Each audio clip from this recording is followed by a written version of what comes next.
Remakes are popping up like overripe zits these days. Ever since Resident Evil 2's remake dominated my nightmares for a bit, it feels like every dead franchise is getting a reboot or a remake of some sort. Oftentimes, I find the reboots are, Goddamn fucking shit. Goddamn fucking shitballs on a stick. Side order, mother not great. However, many of the remakes are awesome. In the 20s alone so far, we've had an impressive bunch, and it only seems like we're getting more announced every single day. But here's the thing, another creator I know tweeted this out, and you know what? I can't help but agree with him. I'm starting to think about other kinds of games that deserve second chances, that at least deserve a PC port. Hell, the entire Metal Gear Solid franchise is alive again because the games are going to finally be accessible. Instead of just being for those capable of emulating games, anyone with a PC can enjoy decades of excellent story writing and crotch grabs. What are you? So, what other franchises could benefit from some necromancy? We've all got those childhood favorites that were perhaps not perfect, but deserve a new lease on life nonetheless. Here's mine. And number 5 on the list is Clock Tower. It's one of the earliest examples of a survival horror game, originally released in 1995 on the Super Famicom. At its time, it was praised for its haunting atmosphere, but criticized for tedious puzzles. The gameplay is pretty unique. To say it's a point-and-click game isn't totally accurate, since you have more control over your character than most point-and-click adventures. I played it recently, and while I enjoyed what I did play, the game is definitely dated.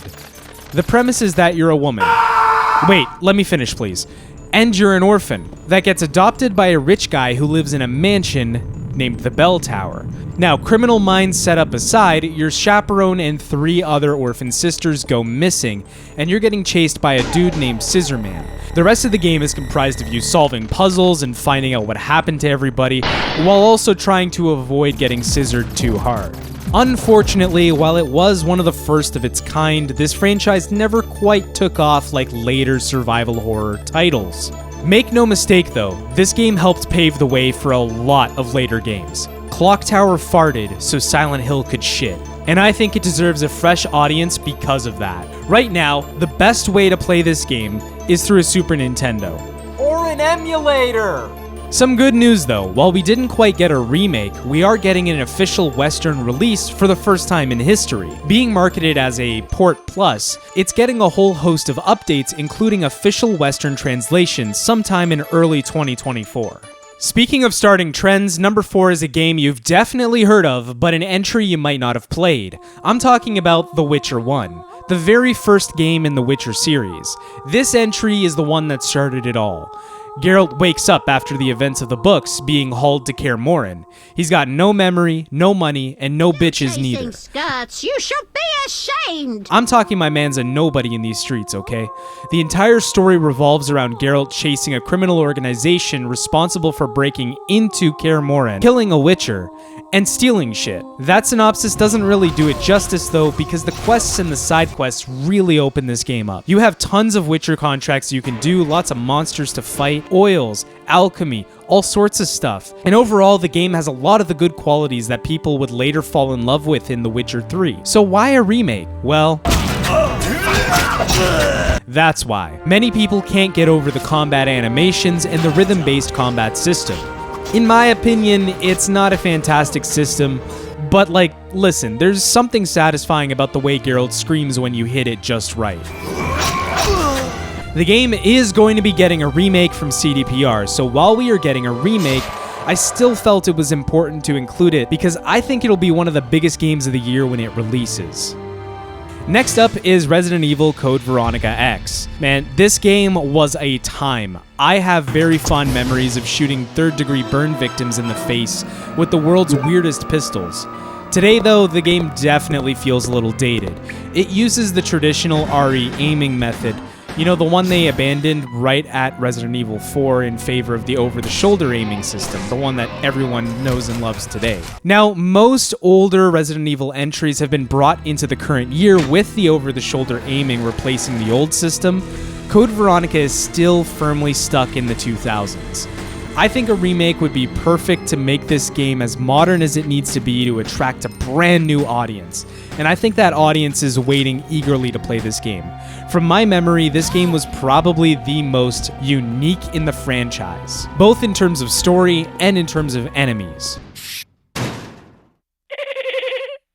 Welcome, Claire. I think the game is just great. I think it deserves to be looked at, especially while Resident Evil is back in its heyday, in its prime like it is in the current year. Speaking of another shot at life, number 2 is Deus Ex. Deus Ex needs a remake. I cannot tell you how many times I've tried playing it with the intent to maybe finally enjoy the story and indulge my inner conspiracy theorist, but I always get met with 2 problems. Problem 1, the graphics are more dated than your mother, and that's really saying something. Like, the textures are just not pretty.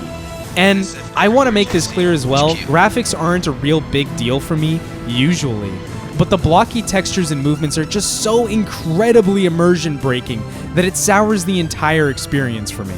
Beyond that, it's probably one of the most unique and complete experiences in gaming.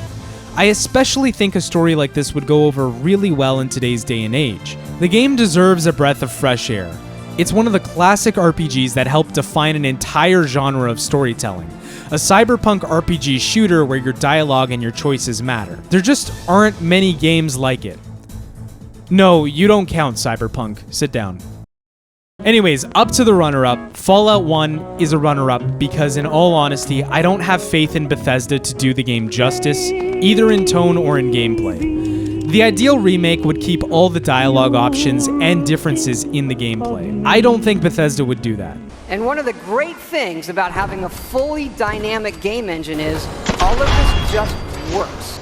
Fallout 1 is special because it was a time before Fallout had found its signature cartoony humor. Yes, sir. Vestal reporting for duty.